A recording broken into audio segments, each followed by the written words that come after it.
कि राजनीतिक दलों में पैसे कहां से आ रहे हैं।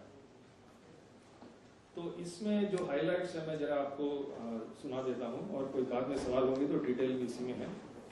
तो जो नेशनल पार्टीज है उनका नाम तो हमने सुना ही दिया है, Congress, BJP, BSP, NCP, CPI, CPM. उनके पूरे टोटल इनकम जो है ये 7 सालों में 2004 से लेकर 2011 तक वो है 4,895 4,895 करोड़।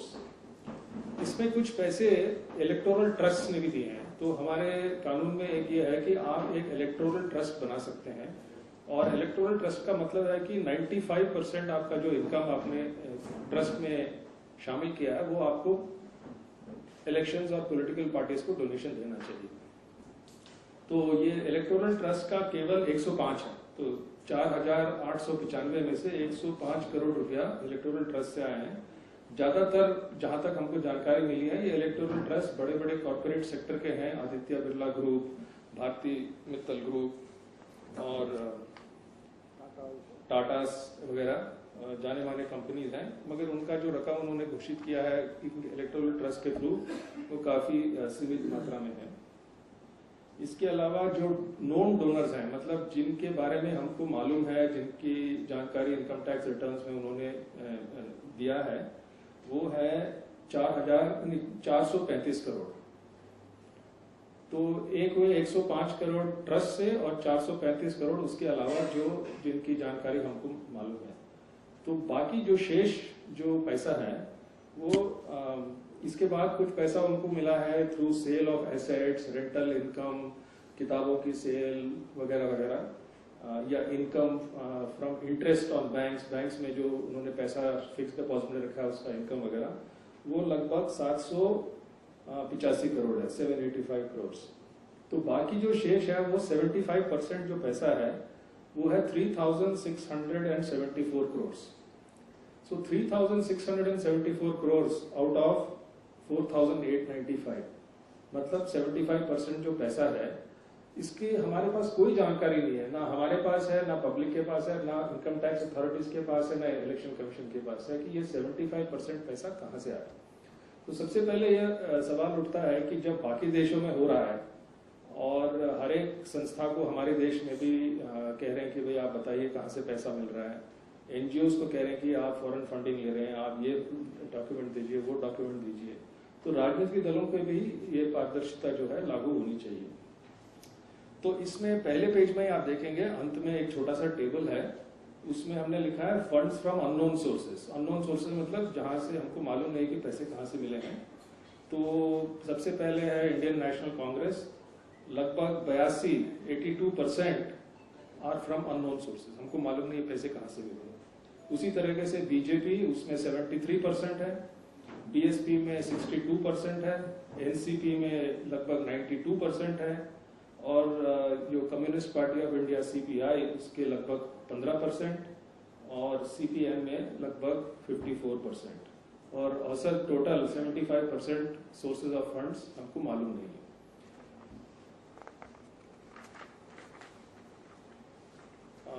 इसके बाद हमने ये भी ईयर वाइज डिटेल दिए हैं कि हर साल कितने पैसे इनको मिला है ये इलेक्टोरल ट्रस्ट से, वो तो आप देख सकते हैं। इसमें मोटी मोटी बात यह है कि जब भी चुनाव होते हैं जैसे 2009, तो उस टाइम इलेक्टोरल ट्रस्ट का जो डोनेशन है वो तीव्र गति से बढ़ जाता है।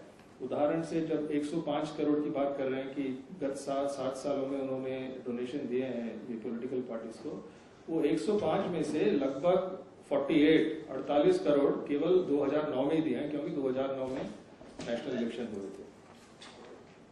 तो इस संदर्भ में हमारे एडीआर की तरफ से भी कुछ रिकमेंडेशन है। तो सबसे पहले यही है कि जो 75% डोनेशन का हमें सोर्स मालूम नहीं है, ये मालूम होना चाहिए। और ये जैसे दूसरे देशों में होता है, Bhutan, Nepal, Germany, France, Italy, Brazil, Bulgaria, USA इत्यादि, किसी भी देश में किसी भी राजनीतिक दल को ये छूट नहीं है कि आप एक भी पैसा ले लें और किसी को ना बताएं या पब्लिक को ना बताएं, या इलेक्शन कमीशन पॉलिटिकल पार्टीज है इसके ऊपर तो लीगली एक बैन है और उनको बाहर से पैसा लेने का कोई अधिकार नहीं है। इस टाइप का कानून अमेरिका, यूरोप, जापान इत्यादि हर एक देश में भी है, हमारे देश में भी है और हम इसका स्वागत करते हैं।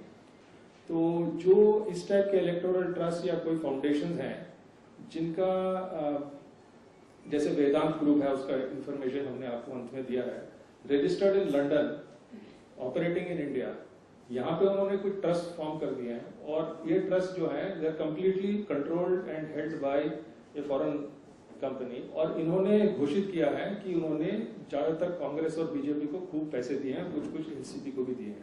तो ये लीगल है कि इलीगल है, ये भी हम सवाल उठा रहे हैं। और ये सुप्रीम कोर्ट में भी एक जनहित याचिका PIL है जो जिसके बारे में प्रोफेसर चोकर साहब आपको थोड़ा और डिटेल देंगे। तो हमारा ये है कि जब बैन 70 करोड़ लगभग और मिसलेनियस इनकम 3 करोड़ लगभग वगैरह इत्यादि, तो 992 करोड़ ये भाजपा को भी अननोन सोर्सेज से मिला है। इसी तरह से बहुजन समाज पार्टी का है, बहुजन समाज पार्टी का तो 307 करोड़ में से सभी वॉलंटरी कंट्रीब्यूशन हैं। और पीछे दोनों कम्युनिस्ट पार्टी और एनसीपी का भी पूरा डिटेल हमने दिया हुआ है। तो इससे हम पहला जो विषय है income tax return of political parties और उसका एनालिसिस अभी समाप्त करते हैं। शुड आई रिक्वेस्ट आप दूसरे ये जो इलेक्शन पीरियड के बारे में कुछ आप कहना चाहिए?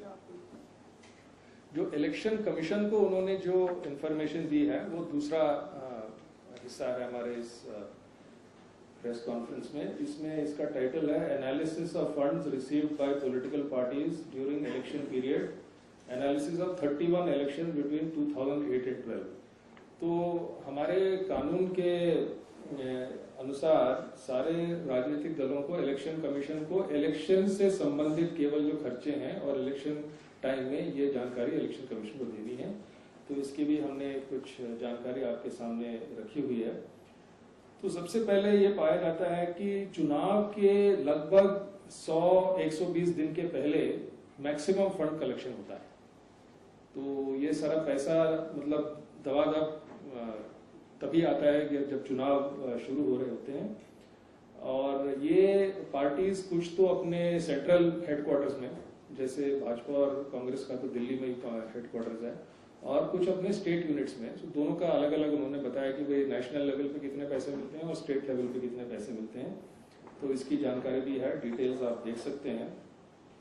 मगर इसमें मैं एक ही बात आपके सामने रखना चाहता हूं, जो आप कैश जो है उसको अगर आप देखेंगे कि भाई कितना पैसा इनके पास कैश में मिलता है, कितना चेक या डीडी या मतलब फॉर्मल सोर्स से मिलता है, तो उसमें अगर हम देखें तो वो दूसरे पेज में लास्ट पैराग्राफ में हमने दिया हुआ है कि सबसे ज्यादा पैसा जो है कैश में मिलता है।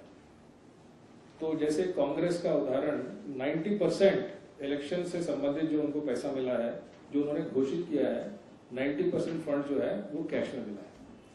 उसी तरीके से भाजपा में 67% जो है वो कैश में मिला है। इसी तरह से एनसीपी का 84% कैश डोनेशन है। और बसपा का भी उन्होंने कुछ कहा है कि भाई उनका सेल ऑफ प्रॉपर्टीज से कुछ पैसा मिला है, कुछ उन्होंने प्रॉपर्टी को सेल किया होगा, और उनका भी लगभग 71%, उससे ज्यादा है, 71.4% जो फंड्स हैं वो उन्होंने कैश में प्राप्त किया है। तो इतना सारा कैश का जो मामला है, और हमारे जो यहाँ के फाइनेंस मिनिस्टर हैं वो कह रहे हैं कि 10,000 रुपए से ज्यादा का अगर कोई भी बिजनेस ट्रांजैक्शन हो वो कैश में नहीं होना चाहिए। This is the law.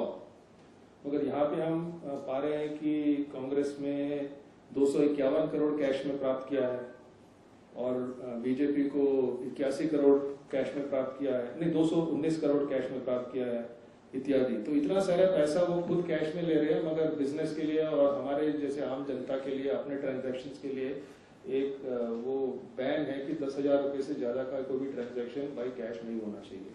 तो ये भी एक सवाल उठता है कि भाई ऐसी छूट केवल राजनीतिक दलों को क्यों मिलनी चाहिए? अगर उनके लिए अच्छा है तो सभी नागरिकों के लिए अच्छा है, अगर उनके लिए नागरिकों के लिए अच्छा नहीं है तो उनके लिए भी अच्छा नहीं होना चाहिए।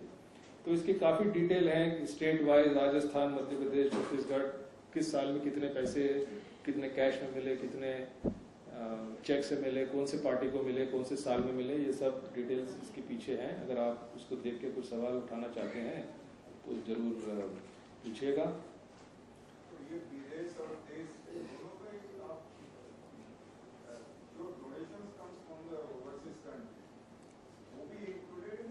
नहीं, उसमें वो इंक्लूडेड नहीं है। वो ओवरसीज का इंफॉर्मेशन जो है वो इतना पब्लिक नहीं है।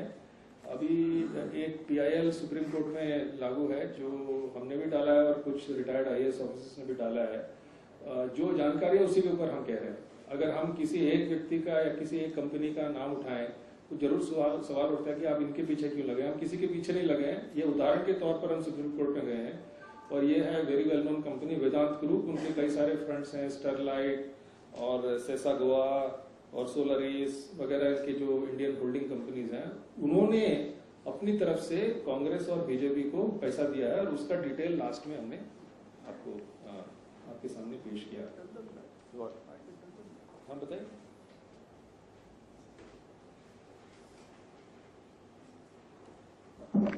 देखिए ऐसा है, इसको